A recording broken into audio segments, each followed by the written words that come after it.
Merciless assault, the United States and our allies and partners continue to work in lockstep to ramp up the economic pressures on Putin and to further isolate Russia in the global stage. Later today, together with other NATO allies and the G7, Canada, France, Germany, Italy, Japan, the United Kingdom, as well as the European Union, we're going to jointly announce several new steps to squeeze Putin and hold him even more accountable for his aggression against Ukraine. And I want to speak to a few of those points today. First, each of our nations is going to take steps to deny most favored nation status to Russia. A most favored nation status designation means two countries have agreed to trade with each other under the best possible terms.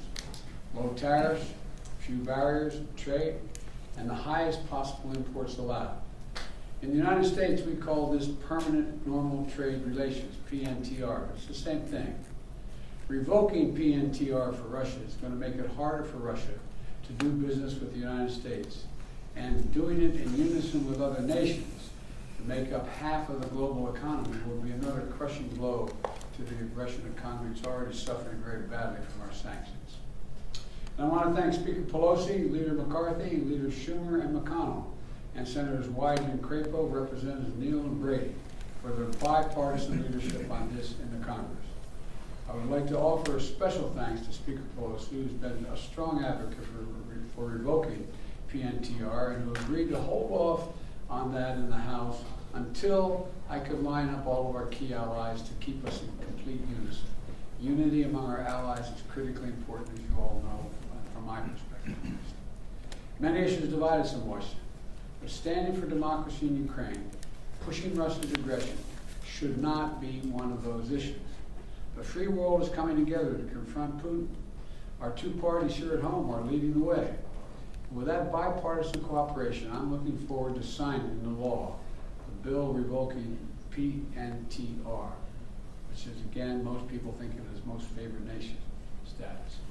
We're also taking a further step of banning imports of goods from several signature sectors of the Russian economy, including seafood, vodka, and diamonds. And we're going to continue to squeeze Putin. The G7 will seek to deny Russia the ability to borrow from leading multinational institutions, such as the International Monetary Fund and the World Bank. Putin is an aggressor. He is the aggressor. Putin must pay the price. He cannot pursue a war that threatens the very foundations, which he's doing, the very foundations of international peace and stability, and then ask for financial help from the international community. The G7 is also stepping up pressure on corrupt Russian billionaires. We're adding new names to the list of oligarchs and their families that we're targeting. And we're increasing coordination among the G7 countries to target and capture their ill-begotten gains. They support Putin. They steal from the Russian people. And they seek to hide their money in our countries. They're part of that kleptocracy that exists in Moscow. They must share the pain of these sanctions. And while we're going after these super yachts and vacation homes and for hundreds of millions of dollars, we're also going to make it harder for them to buy high-end products manufactured in our country. We're banning the export of luxury goods to Russia.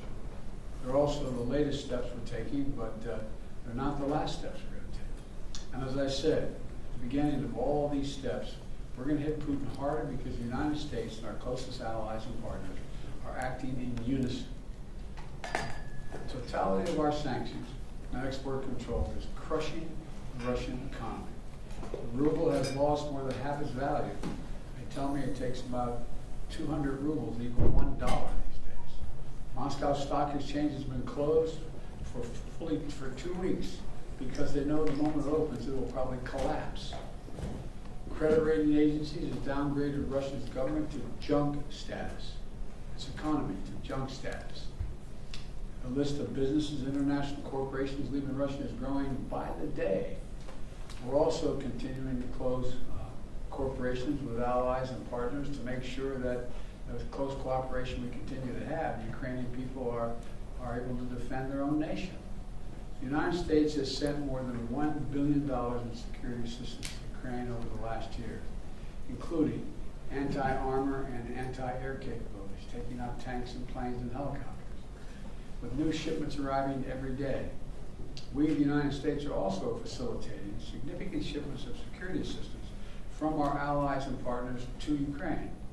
And the humanitarian front, we're working closely with the UN and humanitarian organizations to support the people of Ukraine who have been displaced by the violence of Ukraine. We're providing tens of thousands of tons of humanitarian supplies, food, water, and medicines, coming via truck and train every single day. Yesterday in Poland, Vice President Harris announced an additional $53 million in additional humanitarian support to Ukraine. That brings the total humanitarian assistance to $107 million in just 2 weeks. We joined this effort with more than 30 other countries. We're providing hundreds of millions more. And last night, with a great credit, the Congress passed a bipartisan spending bill that included an additional $13.6 billion in new assistance to the Ukrainian people. I look forward to signing that immediately. I also want to be clear, though. We will make sure Ukraine has weapons to defend against the invading Russian force. We will send money, food, and aid to save the Ukrainian people. And I will welcome Ukrainian refugees. We should welcome them here with open arms. They need access. And we're going to provide more support for Ukraine. We're going to continue to stand together with our allies in Europe and send unmistakable message. We'll defend every single inch of NATO territory with the full might of the united and galvanized NATO. We will not fight a war against Russia in Ukraine. Direct confrontation between NATO and Russia is World War III, something we must strive to prevent. But we already know Putin's war against Ukraine will never be a victory. He hoped to dominate Ukraine without a fight. He failed. He hoped to fracture European resolve. He failed. He hoped to weaken the transatlantic alliance. He failed. He hoped to split apart American democracies in terms of our positions. He failed. The American people are united. The world is united. And we stand with the people of Ukraine. We will not let autocrats and would-be emperors dictate the direction of the world. Democracies are rising to meet this moment, rallying the world to the side of peace and the side of security. We're showing our strength, and we will not falter.